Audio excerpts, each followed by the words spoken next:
Hello, and welcome to Artic's Cool Game Facts. This episode will be on a old classic, Chrono Trigger. Chrono Trigger at the time was made by Square, now Square Enix. It was made with the help of Enix, but this was before the two of them merged.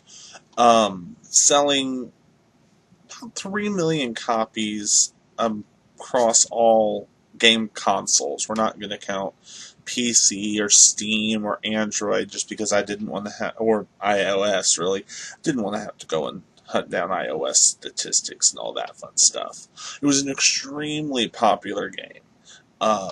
Still well known. It spawned sequels and other things.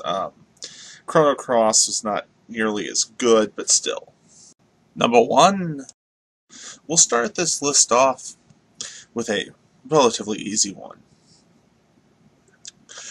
It was the third best-selling game of 1995, the year it came out. Number 2. The chest behind the counter in the Truce Inn contains 57,342 gold coins, give or take. The chest cannot be reached without cheating, but if you cheat to get to it, yeah, you can get quite a bit. Or maybe that's a gill. Number 3. In the PlayStation and Nintendo DS releases, Robo is the only playable character that does not have a special ending. Number 4. In the North American version, there are 3 bosses you fight in Ozzy's Tower. They're named after famous musicians: Ozzy Osbourne from Black Sabbath, Slash from Guns N' Roses, and Flea from Red Hot Chili Peppers. There's even an NPC that states the fact that they're tone-deaf evil fiends. Their Japanese names are vinegar, soy sauce, and mayonnaise. Yeah. Much cooler in America. Number 5 is a relatively popular thing that Square seems to do. There are 2 soldiers, Biggs and Wedge, that appear in Chrono Trigger. This is a reference to Final Fantasy. Number 6.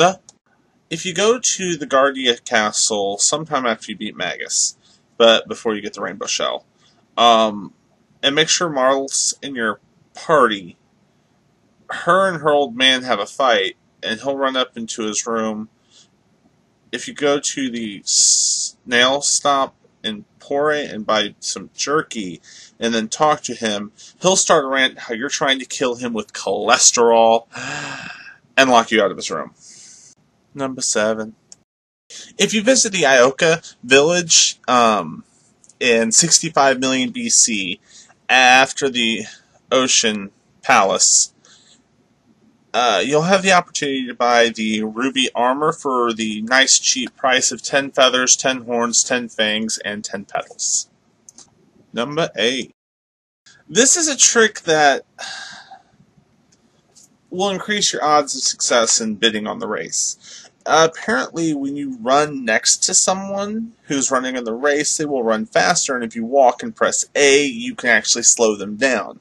Meaning you can technically bid on someone and then race around the track with them, and your chances of them winning are going to be pretty high, and if someone passes them, just run ahead to that person and hit A to slow them down. It's over 9! You may not know this, you should. Most people should, just by looking at it. But, the person who did the art for,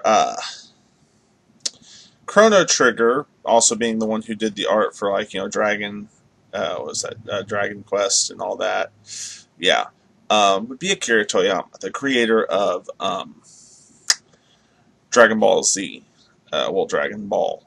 You can kind of tell that if you look at the art style. It's very reminiscent of him, and that would be why, because he's the one who did it. Number 10. Last but not least. If you beat the game in a way you're not supposed to, you can go to the programmer's room. The easiest way to do this is do the New Game Plus secret, not secret, but do the new game plus, which is after you beat the game, you can start the game over with everything you just had.